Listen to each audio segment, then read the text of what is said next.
গরিব মানুষটা সারাদিন রোদের নিচে ঘামে ভিজে কষ্ট করে দুটো পয়সা উপার্জন করে, সেই টাকাটাও যদি কেউ চাঁদার নামে জোর করে নিয়ে যায় আর তাতে যদি প্রাণটাই কেড়ে নেয়, তাহলে সেটা আর সমাজ নয়, তাহলে সেটা এক ভয়ঙ্কর অন্ধকার, যেখানে ন্যায়ের বদলে চলে ভয়, ভালোবাসার বদলে জ্বলে ওঠে ঘৃণা। একজন মা তার সন্তানের মুখ আর দেখতে পায় না, একটা পরিবার ভেঙে যায় চিরদিনের মতো।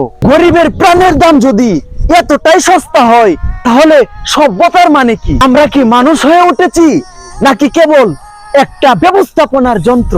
এই অন্যায়, এই লুটপাট, এই সহিংসতার বিরুদ্ধে আমাদের এখনই দাঁড়াতে হবে, তাহলে তোমার আমার গড়েও কাল হয়তো কান্নার সুর বাজবে। সময় এসেছে, ভয় নয়, প্রতিবাদ করতেই হবে আমাদের।